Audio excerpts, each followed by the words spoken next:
त्रिरूपभंगपूर्वकं नित्यदास नित्यकांता भजनात्मकं वा प्रेमैव कार्यं प्रेमैव कार्यं।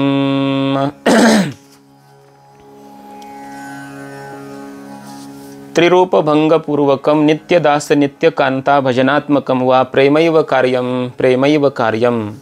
प्रस्तुत सूत्रामधून महर्षी श्री नारदजी भक्ताला उपदेश करतायत साधकांना की प्रेमैव कार्यम, साधकाने प्रेमच केलं पाहिजे, प्रेमैव कार्यम, प्रेमच केलं पाहिजे। कसं प्रेम करावं?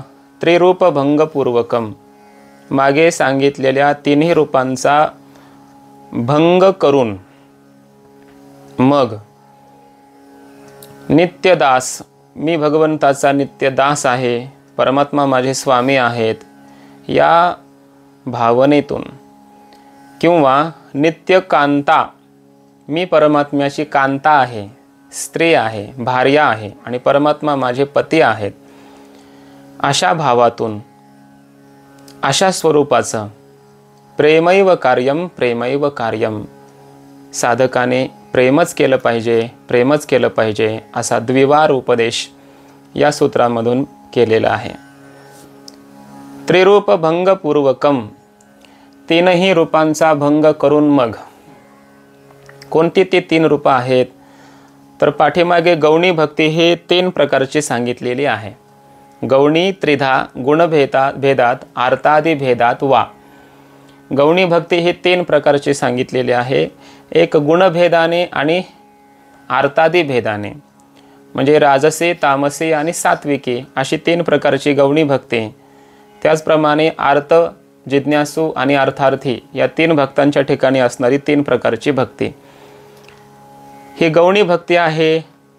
ही भक्ती ही आपण केली पाहिजे असं पाठीमागे सांगून झालंय।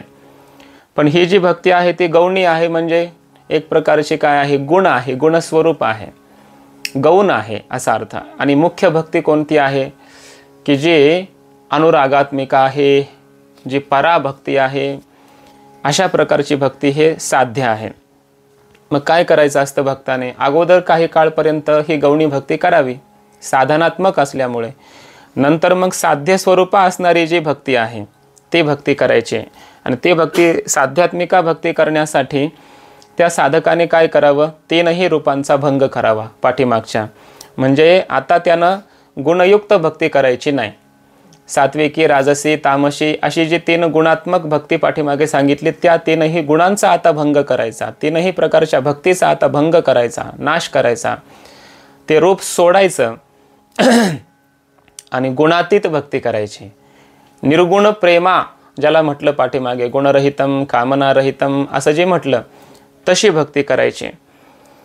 किंवा आर्तादी भेदात, अर्थ, जिज्ञासू आणि अर्थार्थी यांच्या ठिकाणी जी भक्ती होती ती कशी? कुठल्या तरी इच्छेने सकाम केल्या गेलेली भक्ती होती। आता सांगतायत की काही काळपर्यंत ती भक्ती केल्याच्या नंतर आता मात्र काय करा? तुम्ही हळूहळू अर्थ भक्ती किंवा जिज्ञासूची, अर्थार्थीची ही जी कामनात्मक भक्ती आहे ती भक्ती सोडून तुम्ही आता कामनारहितम अशी असणारी जी साध्यात्मिका भक्ती, प्रधान भक्ती, मुख्य भक्ती, ती भक्ती तुम्ही स्वीकारा। आणि ती भक्ती कशी करा? मग परमात्म्याचा मी नित्य दास आहे अशी भावना ठेवा, किंवा परमात्म्याची मी नित्य कांता आहे, स्त्री आहे, अशा भावनेतून तुम्ही ती भक्ती करा। आणि अशा प्रकारचं हे प्रेमच परमात्म्यावर तुम्ही करीत राहा असा उपदेश या सूत्रामध्ये महर्षी श्री नारदजींनी केलेला आहे। मागे सांगितलं होतं की काम, क्रोध, अभिमान मनामध्ये हे आलेच नाही पाहिजे। आणि आले तर काय करा? ईश्वराच्याच ठिकाणी तुम्ही ते जोडा। काम क्रोधाधिकम तस्मिन्नेव करणीयम, परमात्म्यालाच ते तुम्ही अर्पण करा। देवावरच रागवायचं आहे तर रागवा, काम परमात्म्याविषयीच ठेवा, लोभ परमात्म्याविषयीच ठेवा, असा पाठीमागे उपदेश केलेला आहे। पण हे काय झालं? काम क्रोधाधिकांचा त्याग करणं किंवा समर्पण करणं ही निषेधपरक गोष्ट झाली, निषेधपरक भक्ती झाली। मग याच्यामध्ये अन्वयात्मक म्हणजे करायचं आहे नेमकं काय? तर उत्तर हे दिलंय आता की त्रिरूपभंगपूर्वकम, तीनही रूपाचा, पाठीमागे जे तीन रूप सांगितलीत, भक्तीचे तीन प्रकार स्वरूप सांगितलेत, त्यांचा त्याग करून आता तुम्ही नित्यदास नित्यकांता अशा स्वरूपाचं जे भजन आहे किंवा अशा स्वरूपाची जी प्रेमाभक्ती आहे ती भक्तीच तुम्ही करीत राहा, असा उपदेश या सूत्रामध्ये नारदांनी केलेला आहे. काय आहे की आपलं प्रेम हे निष्काम असलं पाहिजे आणि निर्गुण असलं पाहिजे. पाठीमागे हा विषय होऊन गेला आहे, गुणरहितम कामनारहितम. प्रेमामध्ये कुठलाही गुण नसावा, म्हणून त्रिरूपभंगपूर्वकम गुणात्मिका भक्तीचा आता तुम्ही त्याग करा आणि निर्गुण भक्ती करा, गुणरहितम अशी भक्ती करा. आणि प्रेमामध्ये स्वार्थ नको, कामना नसली पाहिजे. कामना असेल तर ते मग गौण प्रेम आहे, सामान्य प्रेम आहे, निकृष्ट प्रेम आहे. म्हणून अगोदर गुणयुक्त भक्ती जशी केली तशी स्वार्थयुक्त भक्ती अगोदर करा, सकाम भक्ती करा. पण हळूहळू करता करता असं झालं पाहिजे की ती कामना सुटली पाहिजे आणि निष्काम भक्ती झाली पाहिजे, कामनारहितम अशी भक्ती झाली पाहिजे. त्याला खरं प्रेम असं म्हटलेलं आहे. असं खरं प्रेम आपल्याकडून घडण्यासाठी आपल्या अंतःकरणामध्ये निष्कामता असणं आवश्यक आहे आणि निर्गुणता असणं आवश्यक आहे. आणि त्याचबरोबर मग याकरिता काय करावं लागतं तर परमात्म्याचं महात्म्य ज्ञान आपल्याला असलं पाहिजे. परमात्मा किती महान आहे, परमात्म्याच्या ईश्वराच्या स्वरूपाचं ज्ञान आपल्याला असणं आवश्यक आहे. मग आपल्याकडून असं साध्यात्मक प्रेम घडतं. अशी प्रेमात्मिका भक्ती करण्यासाठी काय लागतं की पहिली सर्वात महत्त्वाची गोष्ट ईश्वराचं महात्म्य ज्ञान पाहिजे. दुसरी महत्त्वाची गोष्ट की माझा परमात्म्याशी संबंध काय आहे या संबंधाचं ज्ञान पाहिजे. आणि तिसरी गोष्ट आपल्या सेवेचं ज्ञान पाहिजे. मी नेमकी कोणती सेवा परमात्म्याशी करायची ते सेवेचं ज्ञान पाहिजे. म्हणजे महात्म्य ज्ञान, संबंध ज्ञान आणि सेवेचं ज्ञान या 3 प्रकारच्या ज्ञानांनी प्रेमाची पुष्टी होत असते म्हणे. महात्म्य ज्ञान कळालं की परमात्म्याला सोडून आपण दुसरं काही मागू शकत नाही. कामनारहितम भक्ती होते, गुणरहितम अशी भक्ती होते. संबंधाचं ज्ञान झालं पाहिजे. मी परमात्म्याचा एक दास आहे आणि परमात्मा माझे स्वामी आहेत, असा स्वामी सेवक भाव संबंध हा संबंध कळाला पाहिजे. मग मी दास आहे तर सेवा करणं हे माझं कर्तव्य आहे असं एकदा कळालं की मग कामना राहत नाहीत, त्यामध्ये गुण राहत नाहीत, निर्गुण भक्ती होते. आणि त्याचबरोबर परमात्म्याच्या सेवेचं ज्ञान पाहिजे की सेवा कशी करावी, प्रेम कसं करावं, भक्ती कशी करावी, हे भजन कसं करावं हेही कळालं पाहिजे. प्रेमाचंही ज्ञान असलं पाहिजे. काही प्रेमामध्ये भक्तीमध्ये भजनीय तत्व प्रधान आहे. भक्ताची इच्छा महत्त्वाची नाही. मला कशी भक्ती करायची तशी मी भक्ती करायची नाही. जशी भक्ती करणं माझ्या इष्टाला आवश्यक आहे, आवडणारं आहे तशी भक्ती मी केली पाहिजे. असं भक्तीचं ज्ञानसुद्धा असलं पाहिजे. मग तिन्हीचं ज्ञान, परमात्म्याचं महात्म्य ज्ञान असलं पाहिजे, परमात्म्याचा ना आपला संबंध काय या संबंधाचं ज्ञान पाहिजे, आणि ज्या परमात्म्याची मी भक्ती करतोय त्या परमात्म्याच्या त्या भक्तीचं ज्ञान, प्रेमाचं ज्ञान असलं पाहिजे. अशी 3ही प्रकारच्या ज्ञानाची भक्ताच्या अंतःकरणामध्ये आवश्यकता असते. आणि मग जी भक्ती होते ती निर्गुण आणि कामनारहित अशी भक्ती होत असते. म्हणून काय केलं पाहिजे तर मागच्या 3ही प्रकारच्या रूपांचा भंग केला पाहिजे असा याचा अर्थ आहे. मागचे जे 3ही भक्ती आहेत त्या एकतर अर्थ कामनायुक्त आहेत किंवा गुणयुक्त आहेत, म्हणून त्यांचा त्याग करायचा आहे. आणि गुणरहित आणि कामनारहित अशी भक्ती करायची. त्रिरूप भंगपूर्वकम म्हणजे काय, आणखी भक्ती करता करता आपल्या अंतःकरणामध्ये मी भक्त आहे, परमात्मा भजनीय आहे, माझा प्रियतम आहे, मी प्रेमी भक्त आहे आणि मी प्रेम करतोय, ही जी त्रिपुटी आहे या त्रिपुटीचा हळूहळू ऱ्हास झाला पाहिजे. ही त्रिपुटी संपत आली पाहिजे. ह्या त्रिरूप या 3 प्रकारच्या हे रूपांचा हळूहळू भंग होत गेला पाहिजे. ज्याप्रमाणे सोनं तापवतात आणि मग ते एखाद्या साच्यामध्ये टाकतात. मग ते सोनं अगोदर अंगठी होतं, कंगन होतं, विविध अलंकारांनी युक्त होतं, त्याचं ते रूप गेलं आणि आता सोन्याचं काय झालं, द्रव झाला. सोन्याचं काय झालं, एक प्रकारचा द्रवीभूतपणा त्याला प्राप्त झाला. मग नंतर काय होतं की त्या सोन्याला आपण पाहिजे तो आकार देऊ शकतो नंतर. म्हणून त्याप्रमाणे सोन्याचं पूर्वरूप जाणं, नवीन रूप येणं, तसं गुणात्मिका भक्ती करता करता गुणरहित भक्ती झाली पाहिजे. पूर्वरूपाचा त्याग झाला पाहिजे, अन्य रूपाची प्राप्ती झाली पाहिजे.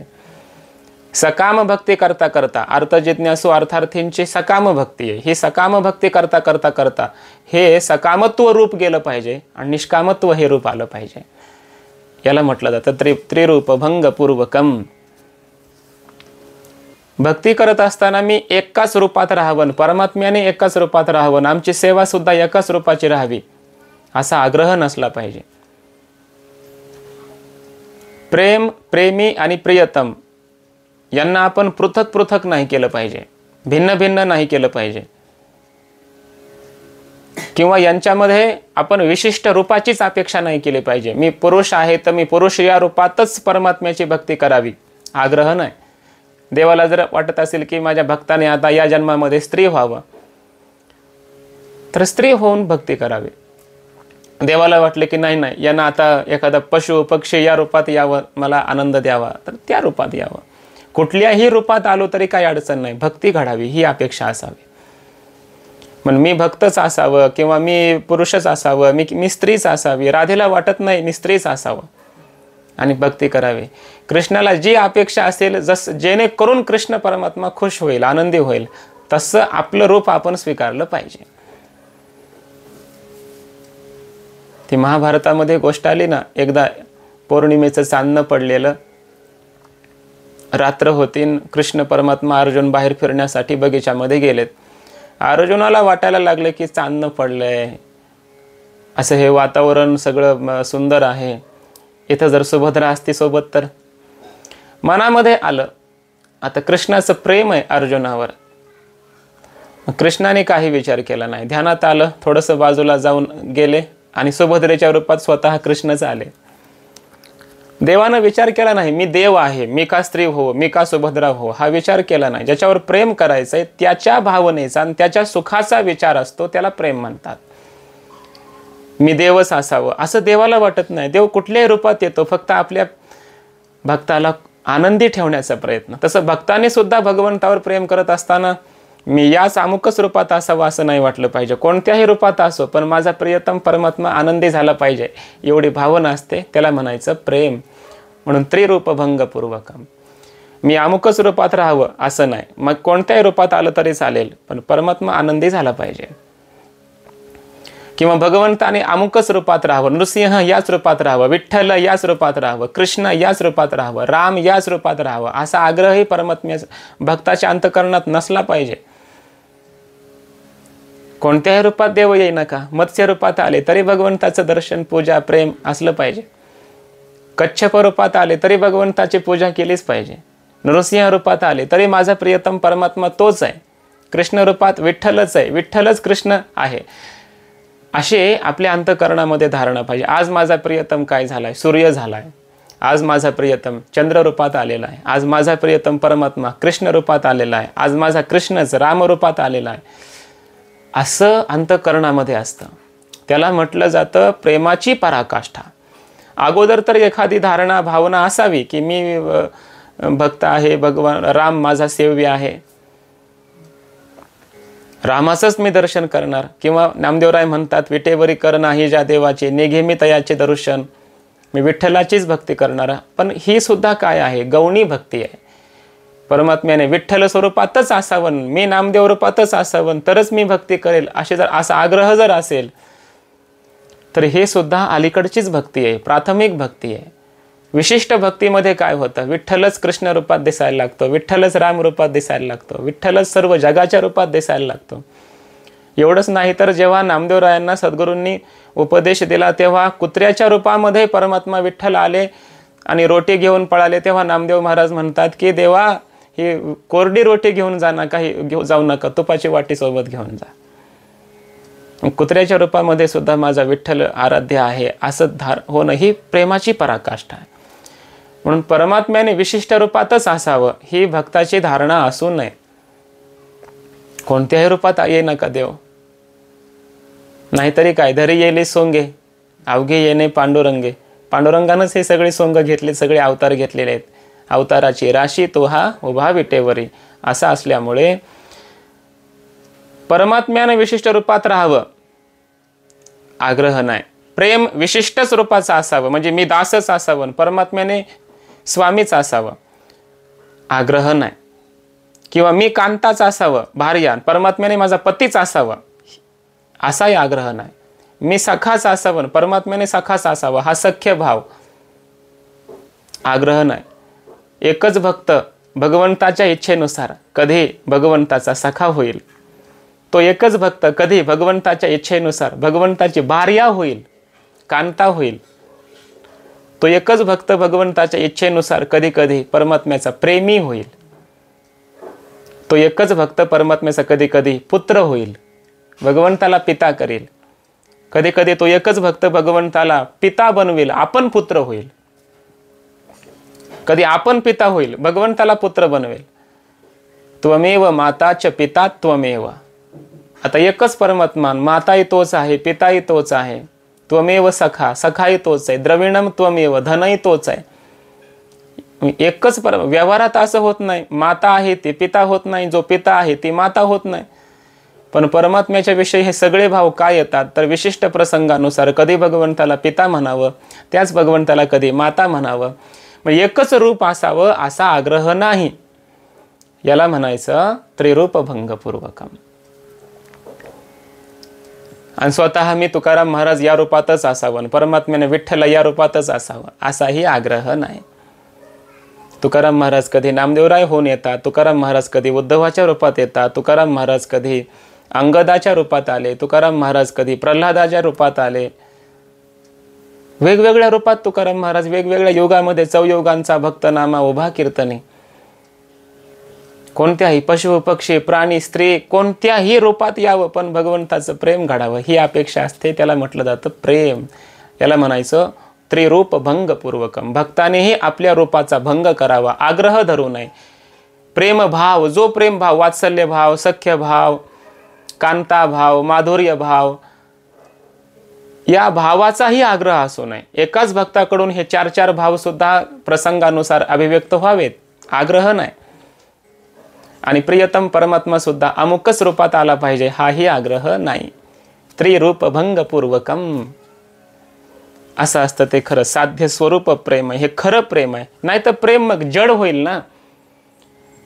प्रेम एक प्रकारचं बंधन होईल ना. नाही देवा, मी असाच असलो पाहिजे, तो असा असला पाहिजे, आपलं प्रेम असंच असलं पाहिजे. असं प्रेमाची ही जी त्रिपुटी आहे ती अशीच असावी असा आग्रह असेल तर त्या प्रेमामध्ये मग बंधन आलं, प्रेमात जडता आली, प्रेमामध्ये आग्रह आला, प्रेमात स्वार्थ आला. आणि सगळ्यात महत्त्वाचं म्हणजे प्रेमात पारतंत्र्य आलं. देव म्हणतो काय भक्त हा मला याच रूपात थांबायला लावतो, तो त्याच रूपात राहतो, प्रेम याच रूपात राहतं. म्हणजे काय प्रकारचं एक प्रकारे पारतंत्र्यच आलं ना ते प्रेमामध्ये. प्रेमामध्ये पारतंत्र्य नसतंच, गंध सुद्धा नाही पारतंत्र्याचा प्रेमामध्ये. स्वतंत्र असतं ते प्रेम. पारतंत्र्य आलं की दुःख आलं, पारतंत्र्य आलं की पराधीनता आली. प्रेमात नसतं हे. म्हणून त्रिरूप भंग पूर्वकम, कुठलाही आग्रह असू नये. काय झालं म्हणे, एका गुरूंचे 2 शिष्य होते. एकाचं काम होतं स्वयंपाक बनवणं, रोटी वगैरे बनवणं, आणि एका शिष्याचं काम होतं श्रीगुरूंना पाणी आणून देणं वगैरे, ही सेवा वाटून घेतली 2 शिष्यांनी गुरुजींची. एक दिवस असं झालं की जो स्वयंपाक बनवणारा, जीव घालणारा जो भक्त होता तो काही कामास्तव बाहेर गेला आणि गुरुजींना तहान लागली जोरात. त्या एका शिष्यानं जो पाणी पाजायचा तो त्या शिष्यानं पाणी आणून दिलं. थोड्या वेळानं झालं असं की गुरुजींना आता भूक लागली. गुरुजी म्हणायला लागले मला काहीतरी जेवणासाठी आहे का, भूक लागलेली आहे. आणि तो जेवण बनवणारा किंवा जेवण देणारा, जेवू घालणारा जो शिष्य होता तो बाहेर गेलेला. या शिष्याला म्हटले जा रे थोडंसं मला जेवण घेऊन ये. हा म्हणायला लागला ते माझं काम नाही, ज्याचं काम आहे त्यानं ते काम करावं, मी तुम्हाला जेवू घालू शकत नाही. याला म्हटलं जातं जड प्रेम, परतंत्र प्रेम, बांधलेलं प्रेम. हे खरं प्रेम नाही. आणि तो जर म्हणायला लागला शिष्य दुसरा की पाणी पाजणं त्याचं काम आहे, माझं काम नाही, मग इकडं गुरुजी स्वाहा जरी झाले, त्यांचा प्राण जरी गेला तरी मी पाणी पाजणार नाही, या प्रेमात खरं प्रेम आहे का? नाही. याला म्हटलं जातं जडभूत प्रेम, बंधनयुक्त प्रेम, आग्रही प्रेम. या प्रेमामध्ये सेवेला प्राधान्य नाहीये, सेवेचं रूप प्रधान आहे. अमुकच सेवा मी करणार, हे सेवेचा आग्रह प्रधान आहे, सेवेचं रूप प्रधान आहे. सेवेचं रूप प्रधान मुख्य असू नये, सेवा मुख्य असावी.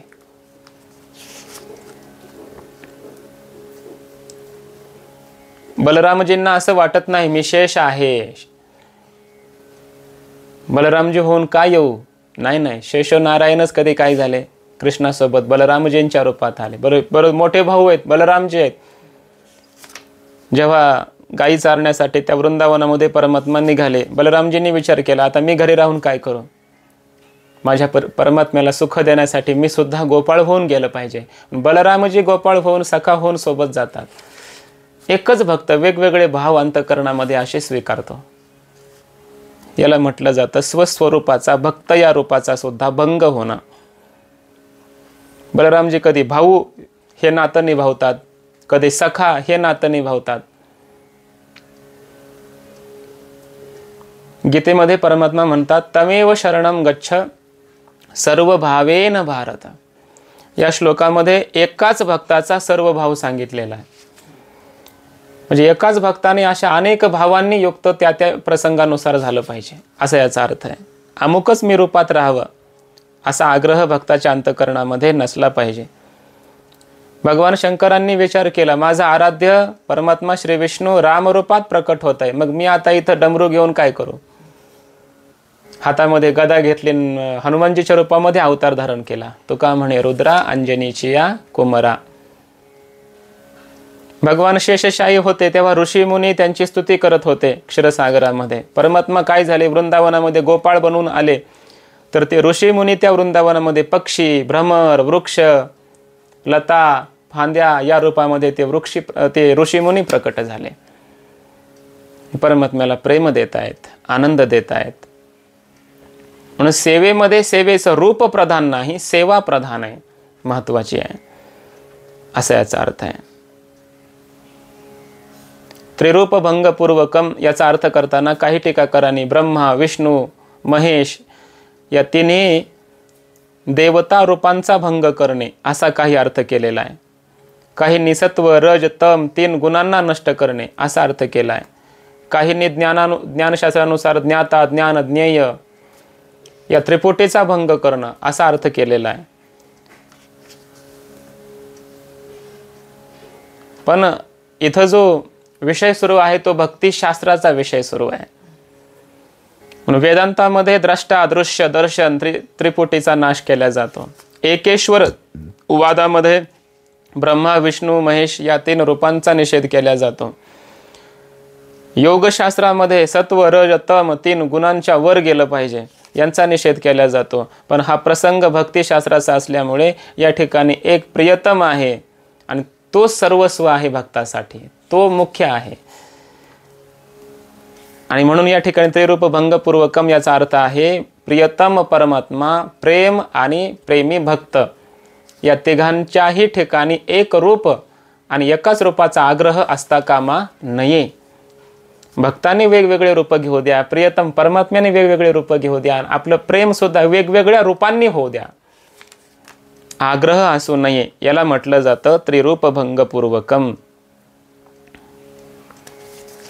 असं प्रेम आपल्या अंतःकरणामध्ये निर्माण झालं पाहिजे. माझा परमात्माच या सर्व जगाच्या रूपाने प्रकट झालेला आहे. केवळ मूर्तीमध्ये परमात्म्याला पाहणं एवढं दर्शन नाही परमात्म्याचं. तिथं दर्शन थोडंसं आहे पण प्रेम नाही. प्रेम संबंधाने व्हावं लागतं. कुठला तरी संबंध आपण परमात्म्याशी जोडला पाहिजे. सूत्रामध्ये म्हटलंय नित्य दास नित्य कांता इत्यादी. मी दास आहे, परमात्मा स्वामी आहे, अशा संबंधाचं ज्ञान असलं पाहिजे.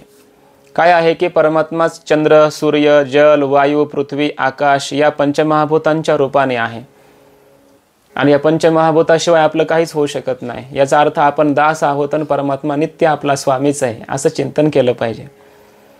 त्याचप्रमाणे पंचमहाभूत परमात्म्याच्या आज्ञेत आहेत, याच्याहूनही व्यापक परमात्मा आहे. पंचमहाभूत किंवा देह आपला किंवा आपलं प्रारब्ध हे सगळं परमात्म्याच्या अधीन आहे, ईश्वराच्या अधीन आहे. म्हणजे आपलं जीवन म्हणजे जीवाचं जीवन हे ईश्वराच्या अधीनच आहे कायमस्वरूपी. म्हणजे आपण दासच आहोत आणि तो स्वामीच आहे. याचं ज्ञान असलं पाहिजे. म्हणजे मग काय होतं, आपल्या अंतःकरणामध्ये अनन्यता सिद्ध होते की मी दास आहे, परमात्मा स्वामी आहे. सर्वे नित्याः शाश्वताश्च देहास्तस्य परमात्मनः. जेवढे काही नित्य शाश्वत असे देह आहेत किंवा अनित्य आहेत, हे सगळे देह परमात्म्याचेच दास आहेत, त्याच्या अधीन आहेत, असा याचा अर्थ आहे. म्हणून सर्व परमात्म्याचे दास असल्यामुळे आपण चिंतन केलं पाहिजे की मी परमात्म्याचा दास आहे, परमात्मा माझे स्वामी आहेत. याला म्हटलं जातं संबंध. असा संबंध आपण परमात्म्याशी जोडला पाहिजे. हा दास्यभाव प्रगाढ अवस्थेला गेला की तोच कांताभाव बनतो.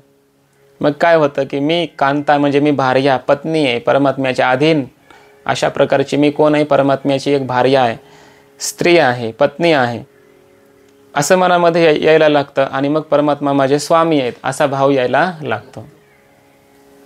वरिले सावळे परब्रह्म, परमात्मा माझा पती आहे ही भावना होते. याला म्हणायचं कांताभाव. श्री संत गुलाबराव महाराजांनी हा कांताभाव जपला आणि या अवस्थेमध्ये भक्ती केली. मी कृष्णाची पत्नी आहे, श्रीकृष्ण माझे पती आहेत, या भावनेतून आयुष्यभर त्यांनी परमात्म्याची माधुर्य भावातून भक्ती केली. त्रिरूपभंगपूर्वकम, कोणत्याही प्रकारचा रूपाचा आग्रह आपल्या अंतःकरणामध्ये असता कामा नये. भगवंतालाही कधी आपण असं म्हणू नये की देवा तुम्ही याच रूपात राहा. एकदा असं म्हटलंय की श्री संत बिल्वमंगल जे अयोध्येला गेले, कृष्ण भक्त होते, ते अयोध्येमध्ये दर्शन करण्यासाठी मंदिरामध्ये गेले. तेव्हा ते एका साधूने व्यंजनेतून त्यांना थोडासा उपहास केला. म्हणायला लागले,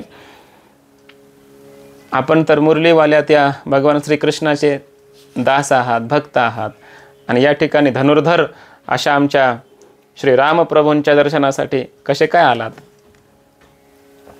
बिल्वमंगळ महाराजांनी सांगितलं की म्हणे ते आपले जे धनुर्धारी परमात्मा श्री राम आहेत ते मला कृष्णच दिसतात. माझा कृष्णच या ठिकाणी धनुष्य हातामध्ये घेऊन उभा राहिलेला आहे, पण तुम्हाला दिसत नाही, त्याला मी काय करणार? पण तुमची जर इच्छा असेल की मी त्या वंशीधर परमात्मा श्री कृष्णाचंच दर्शन करावं, रामाचं करूच नाही, तर तुमच्यासाठी म्हणून मी भगवंताला प्रार्थना करतो म्हटले, ऐका. आणि मग बिल्वमंगळांनी प्रार्थना केली, विहाय कोदंड शरान मुहूर्ते गृहाण पाणव मणिचारु वेणुम मायूर बर्हेच निजोत्तमांगे सीतापते त्वां प्रणमामि पश्चात. हे सीतानाथ, हे धनुर्धारी परमात्मा श्रीराम, एका क्षणासाठी आपण काय करा, हे धनुष्यबाण जो आहे तो बाजूला ठेवा. आपल्या हातामध्ये तो मणिजटित असणारी वंशी मुरली हातामध्ये घ्या.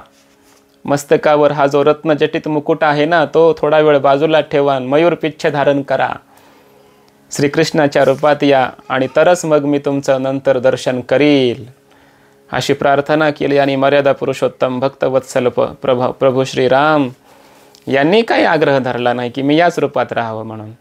धनुष्यबाण बाजूला ठेवला, मुरली धारण केली, मस्तकावरचा रत्न मुकुट खाली ठेवला आणि मयूर पिच्छ हातामध्ये घेतलेले मोर पंख त्याचा मुकुट परिधान केलेला आहे. आणि सरळ उभे होते ते वाकडे झाले, मुरली हातामध्ये घेतलेली, टेढ़े बन गए परमात्मा. त्रिभंगी देहुडा ठाण मांडून या माय, या रूपात आले. भगवंताने आग्रह धरला नाही. बरं, भक्ताचाही आग्रह नव्हता, पण बाकीच्या लोकांसाठी म्हणून परमात्म्याची प्रार्थना केली. भगवंताला आपलं रूप बदलायला लावलं.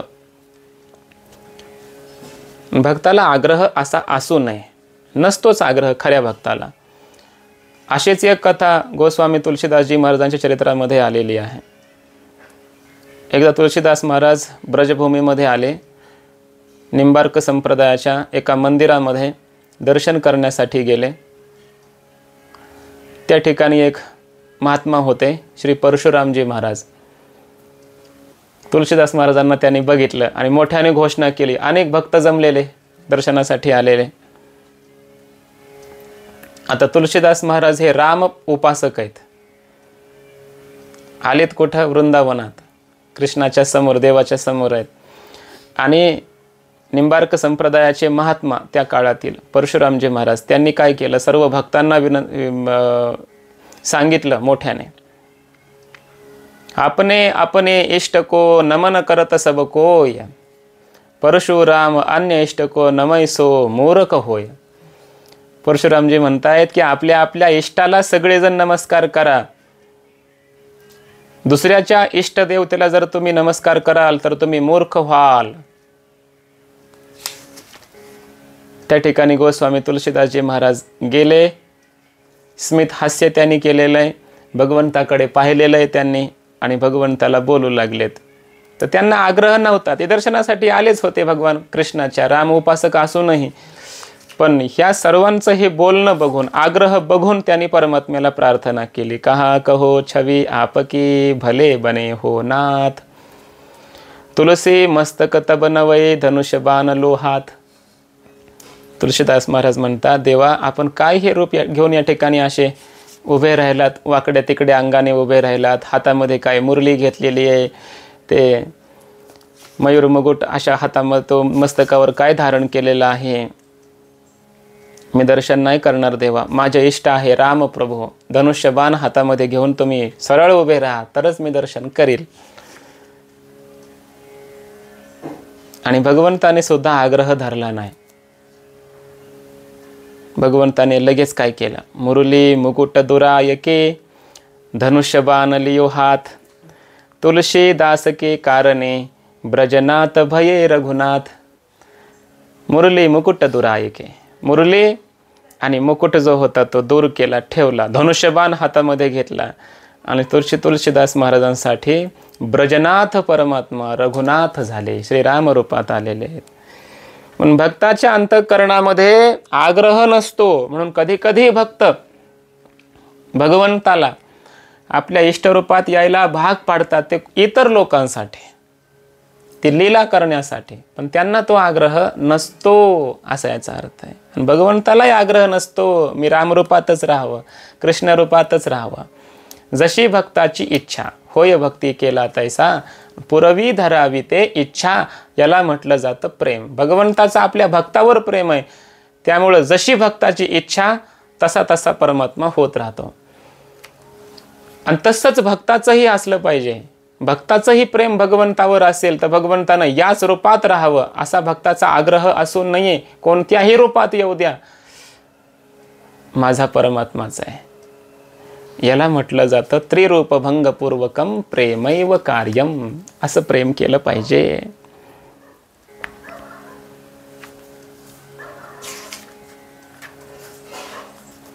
कारण भजन शब्दाचा अर्थ काय? रसन. भजन म्हणजे रसन, आनंद ग्रहण करणं. कोणत्याही रूपात असू द्या, आनंद वाटला पाहिजे, आनंदाचं ग्रहण केलं पाहिजे.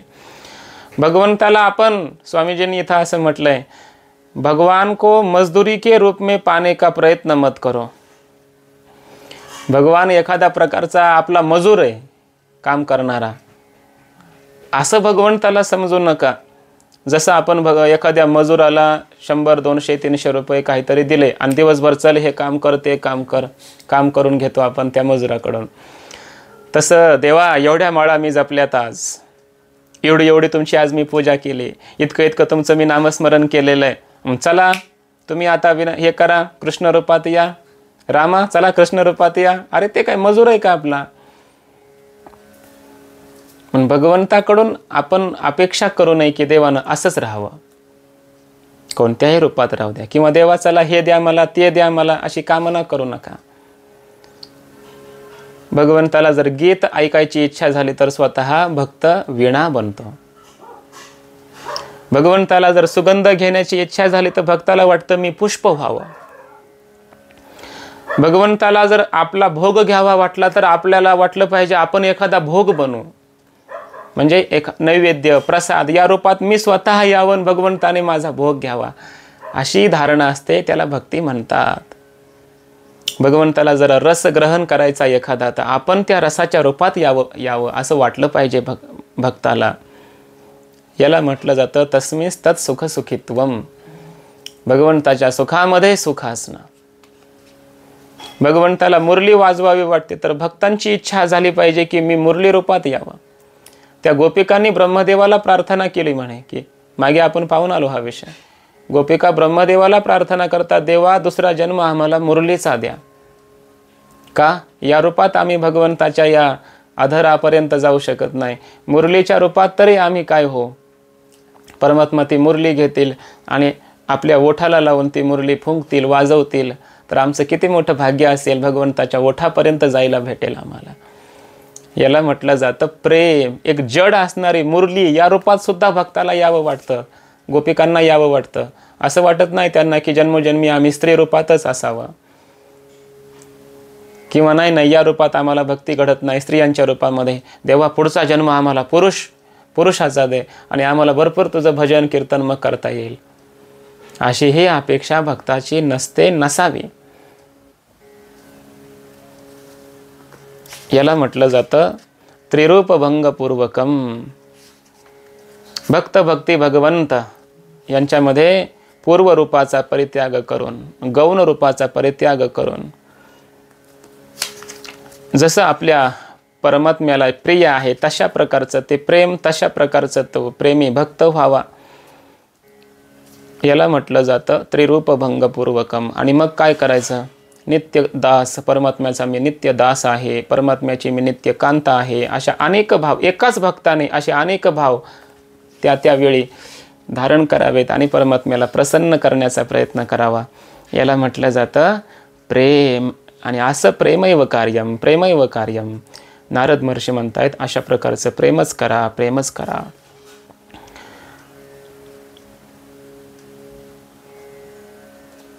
अनन्य असणारा मग असा भक्त, कोणता भक्त श्रेष्ठ आहे, सर्वोत्तम भक्त कोण आहे, असा प्रश्न उत्पन्न झाल्याच्या नंतर नारद महर्षी उत्तर देत आहेत, भक्ता एकांतिनो मुख्याः. एकांतिनः भक्ताः मुख्याः. जे एकांती भक्त आहेत म्हणजे अर्थात अनन्य भक्त आहेत भगवंताचे, ते मुख्य आहेत म्हणजे श्रेष्ठ आहेत, सर्वोत्तम आहेत असा अर्थ. एकांतिनः भक्ताः. जो भगवंताचा भाग बनला, भागो भक्ती ही एक दिवस मागे आपण चिंतन केलं होतं. जसं त्या यज्ञामध्ये म्हटलं जातं, हा इंद्राचा भाग आहे, हा अग्नीचा भाग आहे, हा वरुणाचा भाग आहे, हा रुद्राचा भाग आहे, तसं आपण भगवंताचा भाग व्हावं. मी कोणाचा आहे? भगवंताचा आहे. याला म्हटलं जातं मुख्य भक्ती. मी दुसऱ्या कोणाचा नाही, मी भगवंताचाच आहे. मुख्य भक्ती. मुख्य शब्दाचा दुसरा अर्थ असा होतो भगवंताच्या समोर होणं, मुखासमोर होणं. मुख्य म्हणजे काय? भगवंताच्या समोर होणं. आपण भगवंताच्या कायम समोर पाहिजे, असं वाटलं पाहिजे की नित्य परमात्मा मला पाहतोय आणि भगवंताच्या मुखासमोर मी आहे, त्यामुळं मी कधी चुकीचं वागता कामा नये, माझ्या अंतःकरणामध्ये कुठला विकार येता कामा नाही. देव पाहतोय मला, देवाच्या समोर मी आहे, देवाच्या मुखासमोर मी आहे, म्हणजे मी मुख्य म्हणजे मुखासमोर होण्यास योग्य, अशा प्रकारचा आहे. अशी भावना झाली की मग ती भक्ती श्रेष्ठ आहे. आणि एकांतिनः, एक अंत. एक अंत म्हणजे काय? एकांतामध्ये राहणं असा एक अर्थ आहे. ज्याप्रमाणे पती पत्नी एकांतामध्ये राहतात, त्यांची चर्चा बोलणं एकांतात होतं, त्याप्रमाणे आपल्या हृदयाला आपण एकांत बनवलं पाहिजे. मी भक्त आणि परमात्मा एकांतामध्ये भेटले पाहिजे, म्हणजे एका शुद्ध हृदयामध्ये एकत्र आलो पाहिजे. हृदयामध्ये परमात्म्याचं चिंतन आणि तिथं परमात्म्याला येऊन बसवावं. आपल्या हृदयालाच आपण एकांत बनवावं. परमात्मा तिथं येऊन आपल्याला भेटावेत हृदयाच्या एकांतामध्ये. एकांतिनः. दुसरा अर्थ आहे एक अंत म्हणजे एक सिद्धांत. अंत म्हणजे निर्णय किंवा सिद्धांत असा अर्थ आहे. आणि एक अंत म्हणजे एक सिद्धांत. दोघांचा एक सिद्धांत झाला पाहिजे, त्याला प्रेम म्हणतात. नाही तर पतीला दुसरं आवडतंय, पत्नीला तिसरंच आवडतंय, मुलांना चौथंच काहीतरी आवडतंय, तिथं प्रेम नाही. पत्नी जर म्हणाली की आज आपण अशी भाजी करूया, पती म्हटलं पाहिजे वा, मला पण वाटलं होतं आज हेच करावं. कधी कधी पती म्हटला की नाही आज ही भाजी करावी भेंडी, पत्नी म्हटली पाहिजे वा ठीक आहे, मलाही आज वाटलं होतं हीच भाजी, मुलांनी म्हणावं हा हा ठीक आहे. म्हणजे काय, एका इच्छेमध्ये सर्वांच्या इच्छा समान असल्या पाहिजे, करायच्या नाही. बळच करणं वेगळं आणि असणं वेगळं. खरोखरच त्या एक इच्छा असल्या पाहिजे. याला म्हणायचं एक अंत, म्हणजे एक सिद्धांत सर्वांचा. भगवंताला जे प्रिय तेच भक्ताला प्रिय, भगवंताचं जे मत तेच भक्ताचं मत, वेगळं मत नाही. भगवंताला जी क्रिया करावी वाटते तीच क्रिया आपल्यालाही करावी वाटली पाहिजे. याला म्हणायचं एकांत. भक्ताचा वेगळा आग्रह नसतो. एका भक्ताच्या घरामध्ये आग लागली, लोक धावले, आग विझवण्याचा प्रयत्न करू लागले. आणि हा भक्त काय करायचा, त्या अग्नीमध्ये इंधन टाकायचा, लाकडं वगैरे टाकायचं आणि ती अग्नी पुन्हा मोठा करायचा. थोड्या वेळाने असं झालं की ती आग विझायला लागली. लोकांनी भरपूर पाणी वगैरे टाकलं आणि पाणी ते अग्नी विझायला लागला. मग तो भक्त काय करतो, पाणी घेतो, ते घर विझवण्याचा प्रयत्न करायला लागला. लोकांनी विचारलं, आतापर्यंत आपण अग्नी वाढवण्याचा प्रयत्न करत होता, तर आता मात्र तो अग्नी विझवण्याचा प्रयत्न करता, असं का?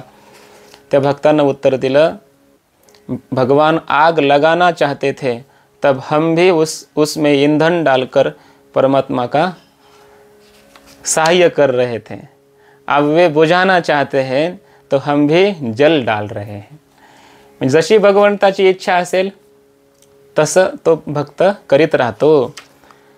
एक संत नौकेमध्ये बसून जात होते. त्या नावेमध्ये अनेक संत महात्मे आणि बाकीचे काही लोक भरपूर बसलेले होते. त्या नावेमध्ये थोडंसं पाणी शिरलं, छिद्र पडलं, नावेत पाणी यायला लागलं. लोकांनी काय केलं, आपल्या हातामध्ये जे काही भांडे वासनं येतील त्याने ते पाणी नावेतलं काढून समुद्रामध्ये टाकायचे. हा जो संत होता तो काय करायचा, समुद्रातलं पाणी आपल्या कमंडलूमध्ये घ्यायचा, नावेत टाकायचा. लोकांना वाटलं हा साधू असा काय करतोय. थोड्या वेळानं झालं असं की पाणी बाहेर टाकणारे लोक जास्त होते, त्यामुळे नाव हळूहळू किनाऱ्यापर्यंत पोहोचायला लागली. आता जवळ आलाय किनारा. मग साधूनं काय केलं, नावेतलं पाणी कमंडलूमध्ये भरून समुद्रामध्ये टाकावं. मग लोकांनी विचारलं, महात्मा जी आप पहले तो समुद्र कमंडलों में पानी भरकर नाव में डाल रहे थे, अब क्या कर रहे हैं, कमंडलों से नाव का पानी समुद्र में डाल रहे, अब ऐसा क्यों कर रहे. त्या संतानं साधूनं सांगितलं, म्हणे देखते नहीं वो, भगवान नाव डुबाना चाहते थे तो मैं भी उनकी मदद कर रहा था, अब लगता है भगवान नाव को तराना चाहते हैं तो हम भी उनकी मदत कर रहे हैं. म्हणजे ज्या स्थितीमध्ये परम ठेविले आनंते तैसेचे राहावे. आग्रह असू नये. आता तुझं कळेल ते करी, तारीशी तरी तारी मारी, जवळी अथवा दुरी दरी, घाली संसारी अथवा नको. आले देवाजीच्या मना, तेथे कोणाचे चालेना. नाहीतरी काय आपलं चालतच नाही. भगवंताच्या इच्छेमध्ये आपली इच्छा समर्पित करणं. जसा प्रसंग येईल असं वाटलं पाहिजे हे भगवंतच करतायत सगळं. असं माझ्या आयुष्यामध्ये अशा प्रकारचा प्रसंग भगवंतानेच आणून दिला, चांगला असो की वाईट असो. आणि मग भगवंताची ही इच्छा आहे म्हणजे माझं याच्यामध्ये कल्याणच असलं पाहिजे. परमात्म्याची इच्छा काय माझं वाटोळं व्हावं अशी असू शकत नाही. म्हणून भगवंताच्या इच्छेमध्ये आपली इच्छा समर्पित करणं, याला म्हणायचं एक सिद्धांत होणं. भक्ताचा परमात्म्याचा सिद्धांत एक झाला, एकांतीनः. असा एकांत होणं, अशी अवस्था होणं म्हणजे श्रेष्ठ भक्ती. तो खरा श्रेष्ठ भक्त आहे असा या ठिकाणी अर्थ केलेला आहे. भगवंताची कृती, गती, मती, रसानुरती, स्थिती सगळं भक्ताशी एकरूप होणं. परमात्मा जर म्हणायला लागले आज हमें प्रलय करना है, तर भक्त म्हणतो मैं इसी क्षण मरने को तयार हूँ, प्रस्तुत हूँ. याला म्हणायचं परमात्म्याच्या इच्छेमध्ये इच्छा. देवाला जर वाटलं की आपल्या अंगाला आज धूळ लावायची, वह तुम्हारी देह में धूली लगाना चाहते हैं, और हम अगर अपने शरीर में चंदन लगाना चाहो तो प्रेम कैसे निभेगा, उसे प्रेम कैसे कहेंगे. भगवंताला आज खेळायचंय, अंगाला आपल्या माती लावायची, आनंद घ्यायचा आहे. नाही नाही देवा, माझ्या अंगाला मी आज चंदनाची उटी लावून बसणार आहे. त्याला काय अर्थ आहे? भगवंताच्या इच्छेमध्ये आपली इच्छा, भगवंताच्या सुखामध्ये आपलं सुख, वेगळं नाही. याला म्हणायचं एक सिद्धांत, दोघांची मन एक होणं, इच्छा एक होणं, आवड एक होणं. आणि असा जर भक्त झाला की मग तो भक्त श्रेष्ठ आहे. आपण काय करतो? भगवंताशी अनन्य राहत नाही, असा अन्य राहतो. त्याच्याकरता काही अन्य शिल्लक नाही, तो अनन्य. आपल्या अंतःकरणामध्ये पत्नीचं प्रेम आहे, मुलांचं प्रेम आहे, घराचं सगळं आपल्या अंतःकरणामध्ये जाऊन हे प्रेम बसलेलं आहे. आणि थोडंसं कुठंतरी मग भगवंतावर आपलं प्रेम आहे. म्हणजे आपल्या हृदयाला आपण काय केलं? धर्मशाळा बनवलं. कोई भी आओ बैठो रहो, जाना है तो जाओ, आना है रहो. धर्मशाळा. आणि त्या धर्मशाळेमध्येच आपण थोडंसं स्थान भगवंतालाही दिलेलं आहे. धर्मशाळा हृदयाला बनवू नका, मंदिर बनवा. मंदिर हे देवासाठी आहे, असा याचा अर्थ आहे. परमात्म्याच्या विषयी आपल्या अंतःकरणामध्ये अनन्यता असली पाहिजे. कोणती? एक तर स्वामी विषयक अनन्यता. परमात्मा माझे स्वामी आहेत, मी दास आहे. ममत्व विषयक अनन्यता. परमात्माच माझे आहेत आणि मी परमात्म्याचाच आहे. ममत्व विषयक अनन्यता. परमात्मा सोडून जगात दुसरं काही नाहीच आहे, ही तत्वविषयक अनन्यता आहे. भगवंताहून मी वेगळा नाही, ही भक्तीतील अनन्यता आहे. आणि माझ्याहून वेगळा देव नाही, ही ज्ञानाची अनन्यता आहे. ज्ञानाची अनन्यता. मी देवाचा, देव माझा आणि देवच मी, ही 3 प्रकारची भक्तिशास्त्रामध्ये सांगितले. याला म्हणायचं अनन्यता. तस्यैव अहम मम असौ च त्वमेवाहम इति त्रिधा. मी त्याचा आहे, परमात्मा माझा आहे आणि परमात्माच मी आहे. अशा क्रमाने भक्ती चालते. याला म्हणायचं अनन्यता. अशी अनन्यता झाली की मग परमात्मा अनन्याश्चिंतयन्तो माम म्हणतात. योगक्षेमम वहाम्यहम. त्याचा योगक्षेम मी स्वतः वाहतो. अजून काय? अशी भक्ती अंतःकरणामध्ये प्रगट झाली की होतं काय? नारद महर्षी सांगतायत की त्याचं कुळ धन्य होतं आणि ही पृथ्वी सनात होते.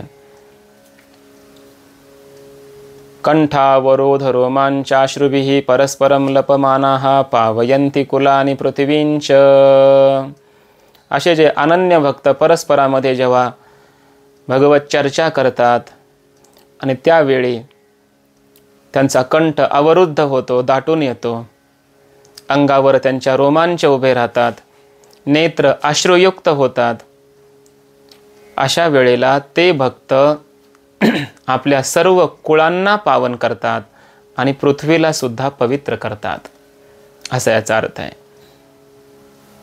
स्कंद पुराणामध्ये श्लोक आलेला आहे. कुलम पवित्रम जननी कृतार्था वसुंधरा पुण्यवती च तेन अपार संवित सुखसागरेस्मिन् लीनं परे ब्रह्मणि यस्य चेतः. या अपार ज्ञान समुद्रामध्ये, परब्रह्म स्वरूपामध्ये किंवा भगवान श्रीकृष्णामध्ये ज्याचं चित्त लीन झालं, एक क्षणभरही लीन झालं, त्या अनन्य भक्ताचं कुळ पवित्र होतं. त्याची माता त्या पुत्राला जन्म देऊन कृतार्थ होते आणि ही पृथ्वीसुद्धा त्या भक्ताला मिळवून प्राप्त करून सौभाग्यशालिनी होते, धन्य होते, पुण्यवान होते.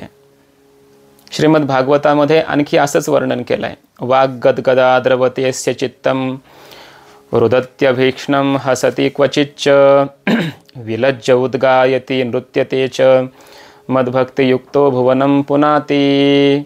परमात्मा म्हणतात, ज्याची वाणी माझं वर्णन करता करता गदगद होते, चित्त द्रवित होतं.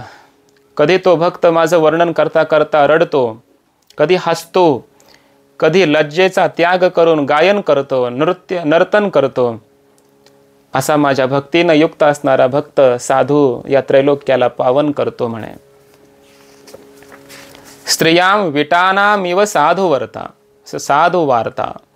ज्याप्रमाणे लंपट पुरुष, स्त्रीलंपट पुरुष वारंवार स्त्रियांची चर्चा करतात, त्याप्रमाणे साधू पुरुष आनंदपूर्वक वारंवार भगवंताचीच चर्चा करीत राहतात, भगवंताचेच गुणानुवाद गात राहतात. आणि अशी भगवंताची मग चर्चा ज्या ठिकाणी असते त्या ठिकाणी परमात्मा ती चर्चा ऐकण्यासाठी येतात, ते संगीत ऐकण्यासाठी येतात. नाहम वसामी वैकुंठे योगिनाम हृदये रवौ मद्भक्ता यत्र गायन्ते तत्र तिष्ठामि नारद.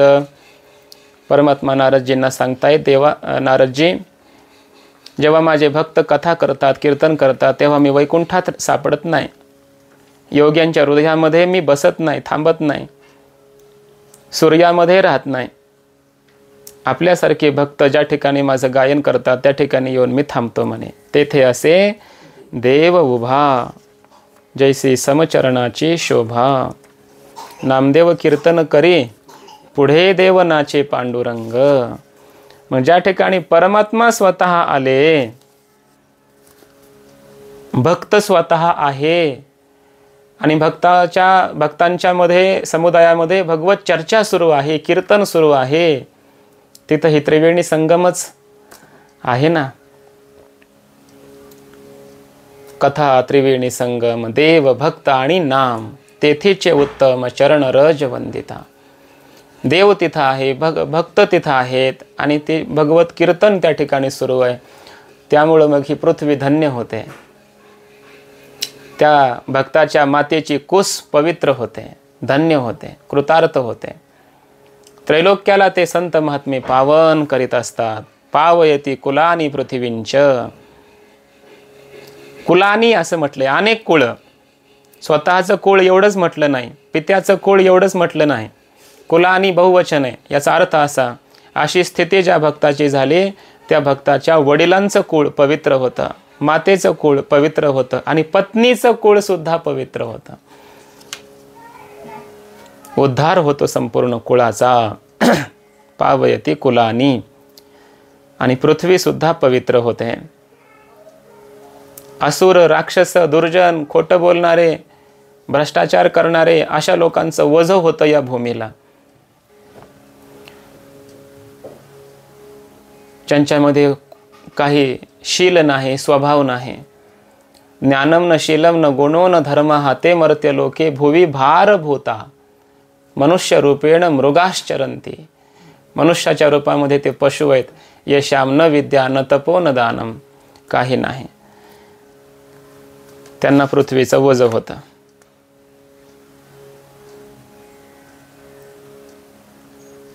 तुकोबरायचा एक अभंग आहे. आता उघडी डोळे जरी अद्यापी न कळे तरी मातेचे या खोळे दगड आला पोटासी.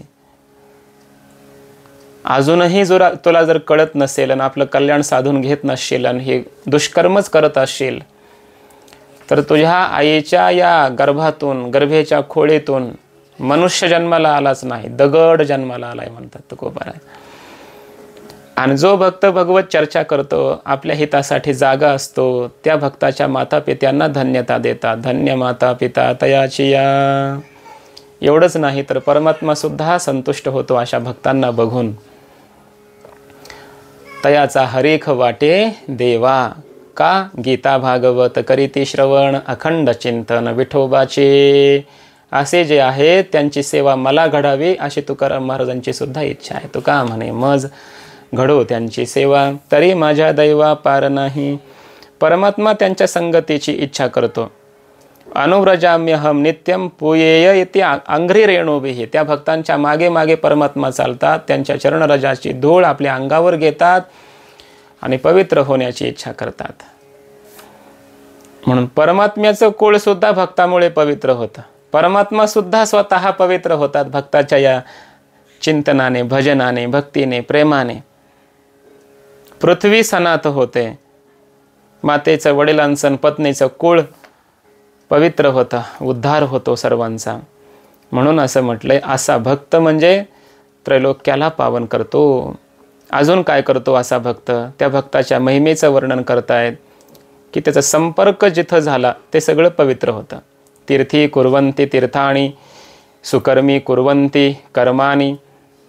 सच्छास्त्रे कुर्वन्ति शास्त्राणी, तो भगवत भक्त जिथं गेला त्या स्थळाला तीर्थ बनवतो, कर्माला सुकर्म बनवतो आणि शास्त्राला सच्छास्त्र बनवतो. जे तीर्थ नाही, अतीर्थान्यपि तीर्थानि संपादयन्ति इति तीर्थी कुर्वन्ति असा अर्थ केलाय. जे तीर्थ नाहीत त्यांना सुद्धा तीर्थरूपता प्राप्त करून देतात संत महात्मे. सकळही तीर्थे निवृत्तीचे पायी. कितीतरी कथा सांगता येतील की तीर्थांना तीर्थत्व संतांमुळे आहे. जयाचेनी तीर्थ आले तीर्थपण, तीर्थे तया ठाया येते पुनित व्हावया, पर्व काळ पाया तळी वसे वैष्णवा. किंवा असं म्हटलेलं आहे, पवित्र सोवळी एकतीच भूमंडळी, ज्यांचा आवडता देव अखंडित प्रेमभाव. तीर्थे पर्वकाळ अवघे पायापे सकळ. तीर्थांना तीर्थत्व संत महात्म्यांमुळे, आणि संत महात्म्यांचं वास्तव्य ज्या ठिकाणी झालं ते स्थल तीर्थ जरी नसलं तरी ते तीर्थत्वाला प्राप्त होतं. ज्या गावामध्ये संत गेले राहिले ते गाव गाव राहत नाही, ते क्षेत्र बनतं, ते तीर्थ बनतं. तीर्थी कुर्वन्ति तीर्थानी असा याचा अर्थ आहे. कारण संत तिथं गेले म्हणजे हरे तिथं देव गेला. देव तिथं आहे, संत तिथं आहे, तर संतांच्या अंतःकरणामध्ये सतत परमात्म्याचं चिंतनही सुरू आहे. तिथं भक्ती आहे आणि भक्त भक्ती भगवंत हे त्रिवेणी जिथं आहे तो त्रिवेणी संगम होतो, ते तीर्थ बनतं. तीर्थी कुर्वन्ति तीर्थानी असा याचा अर्थ आहे. तीर्थ शब्दाचा अर्थ आहे तीर्यते अनेना इते तीर्थम. ज्याच्याद्वारा आपण या संसार सागरातून तरून जातो त्याला तीर्थ म्हटलेलं आहे. शास्त्रामध्ये गुरु, माता, पिता, गंगा, बद्रीनाथ, वृंदावन हे सगळे तीर्थ सांगितलेले आहेत. ज्या ठिकाणी परमात्मा प्रकट होतात, लीला करतात, त्या स्थानांना तीर्थ म्हटलं जातं. आणि भक्त ज्या ठिकाणी भजन करतो, चिंतन करतो, जिथं बसतात, जिथं राहतात ते स्थान तीर्थ होऊन जातात. संतांनीच तीर्थत्व प्रदान केलंय असं म्हणे. असं म्हटलंय, विक्रमादित्य नावाचा मोठा राजा होऊन गेला. त्याच्या काळामध्ये अयोध्या कुठे हे माहिती नव्हतं, अयोध्येचा शोध नव्हता. म्हणून शक राजांना पराजित करून जेव्हा आपल्या सेनेबरोबर तो राजा वापस येत होता, शरयू नदीच्या किनाऱ्यावर निर्जन वनामध्ये त्यांचा मुक्काम पडला. आणि तिथे एक योगी, एक महात्मा त्या ठिकाणी आला आणि त्याने विक्रमादित्य राजाला सांगितलं की ही इथं अयोध्यापुरी आहे, लोकांना माहिती नाही. या ठिकाणी तुम्ही या अयोध्येचं काय करा, पुनर्निर्माण करा. आणि मग विक्रमादित्याने अयोध्येमध्ये अनेक मंदिरं वगैरे बनवले आणि अयोध्या नगरी स्थापन झाली. म्हणजे पूर्वीचेच पण तिचं पुनर्निर्माण झालं. साधूमुळं झालं एका, असा याचा अर्थ आहे.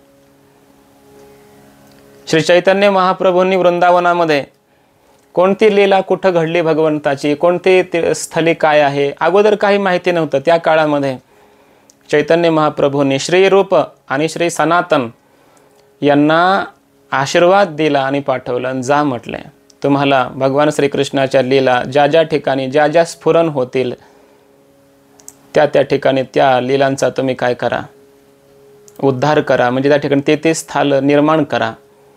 आणि वृंदावनामध्ये मग ते श्री रूप गोस्वामी आणि श्री सनातन महाराज चैतन्य महाप्रभूंच्या आशीर्वादाने आले आणि त्यांना जिथं जिथं जे स्मरण झालं, चिंतन झालं, त्या त्या ठिकाणी त्या त्या स्थली लीलांचं निर्माण झालं.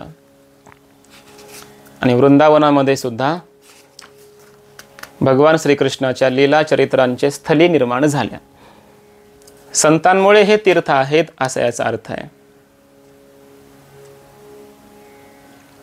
वल्लभाचार्यांनी काय केलं,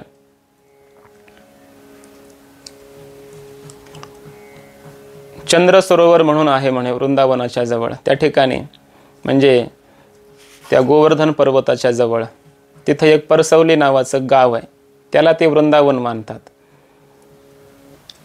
महापुरुषांनी असं म्हटलंय की एक वृंदावन सारस्वत कल्पामध्ये आहे आणि एक वृंदावन पाद्मकल्पाचं आहे. म्हणून दोन्ही ठिकाणं वृंदावन आहेत. शंकराचार्यांनी नारद कुंडामध्ये प्रवेश करून भगवान श्री बद्रीनाथ महाराजांची काय केले, मूर्ती बाहेर काढली आणि त्या ठिकाणी प्रतिष्ठित केले. म्हणून आज आपण बद्रीनाथला जातो. या संत महात्म्यांमुळं तीर्थ आहे. भक्त पुंडलिकामुळं पंढरपूर आहे. त्या ठिकाणी परमात्मा श्री विठ्ठलेश आले आणि वारकऱ्यासाठी पंढरपूर हे क्षेत्र बनलं. गोपी नसत्या तर वृंदावनामध्ये काय असतं? काहीच नाही. दशरथ कौसल्या नसते तर अयोध्येमध्ये काय झालं असतं? भक्त महात्मे संत जिथं गेले त्या ठिकाणी तीर्थ निर्माण झाले. तीर्थी कुर्वंती तीर्थानी असा याचा अर्थ आहे. आणि त्याचं मुख्य कारण आहे की त्या भक्तांच्या अंतःकरणामध्ये परमात्मा राहतात आणि म्हणून ते तीर्थ बनतात. सुकर्मी कुर्वंती कर्माने, कर्माला सुकर्म बनवतात. आपण तर सगळेच चांगले वाईट असे कर्म करीत राहतो, पण त्या कर्मामध्ये परमात्म्याची स्थापना संत महात्मे करतात. प्रत्येक कर्म तुम्ही परमात्म्याला समर्पित करा. एखादा मनुष्य आहे, सकाळी सकाळी उठतो, गंगेचं स्नान करतो, त्या ठिकाणी बसून काही जप वगैरे करतो. कर्म तर चांगलं आहे की त्याचं, पण मनामध्ये काय आहे? एखादा यजमान येईल, आपल्याकडून काही संकल्प वगैरे सोडून घेईल, काही कर्म करून घेईल आणि 4 पैसे दक्षिणा आपल्याला देईल, अशी मनामध्ये भावना असेल तर ते कर्म आहे, पण सुकर्म नाही. एखादा मनुष्य पाय दाबायला लागला, सेवा करायला लागला, कर्म चांगलंच आहे ना, पण मनामध्ये काय? हा प्रसन्न होईल, 4 पैसे मला देईल, ते सुकर्म नाहीये. संत महात्मे काय करतात? कर्माला सुकर्म बनवतात. म्हणजे हे कर्म करा, पण कर्म समर्पण करा परमात्म्याला आणि त्या बदल्यात परमात्म्याला काही मागू नका. याला म्हणायचं सत्कर्म.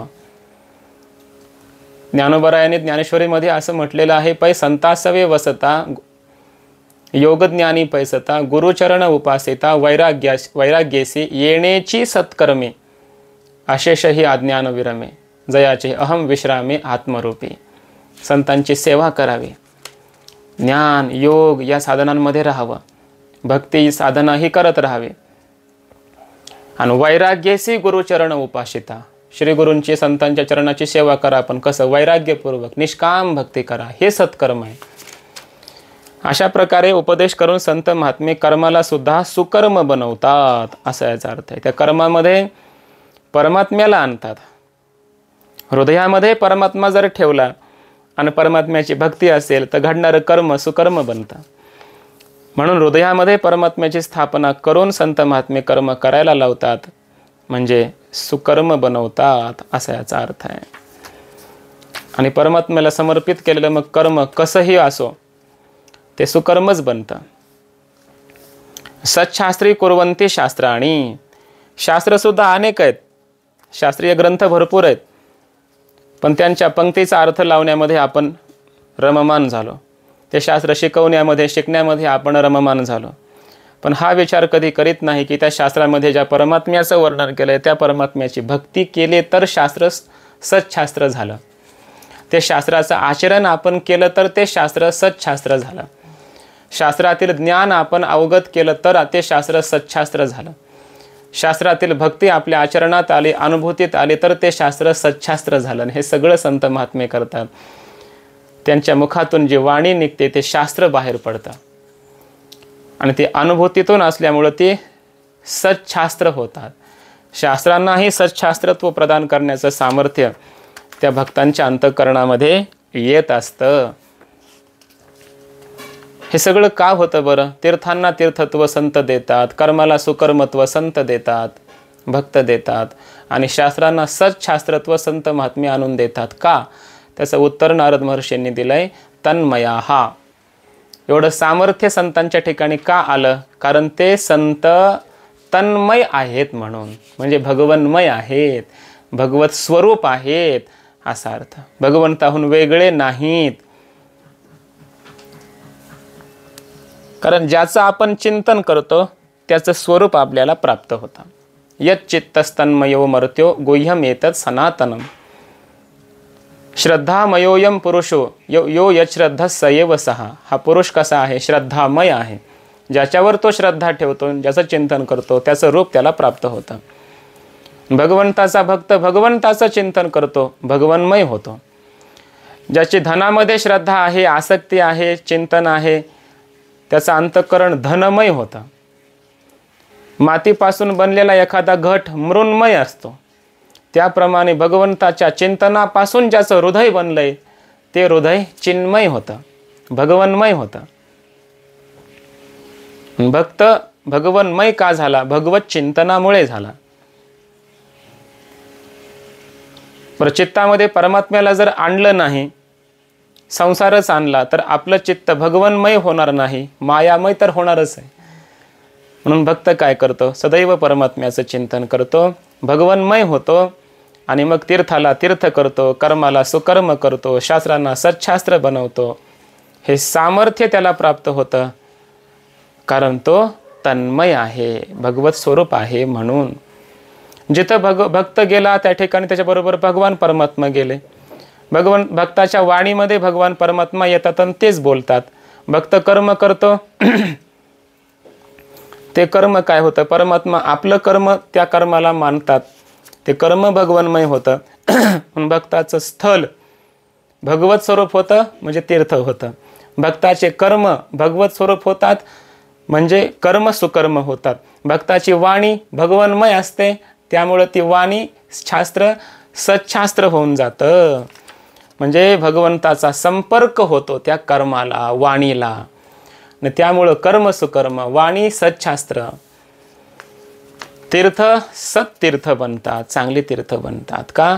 कारण परमात्म्याचा संपर्क या सर्वांशी येतो. म्हणून का?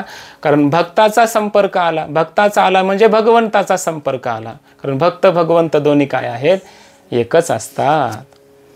देवते संत निमित्त त्या प्रतिमा, असा ह्याचा अर्थ आहे. आणि मग असे भक्त जेव्हा भगवंताची भक्ती करतात, तन्मय होऊन भक्ती करतात, त्यावेळेला आणखी काय घडतं? त्याचा परिणाम पुढच्या सूत्रामध्ये आणखी सांगितलेला आहे की त्याचे पितर त्याला बघून आनंदित होतात. सर्व देवता नर्तन करायला लागतात आणि ही पृथ्वीसुद्धा सनात होते. मोदन्ते पितरो नृत्यन्ति देवताः सनाथा चेयंभूर्भवती. हे कसं होतं याचा विचार आपण उद्याच्या पाठात करू. पुंडलिक वरदा हरी विठ्ठल. ज्ञानदेव तुकाराम. माऊली ज्ञानेश्वर महाराज की जय.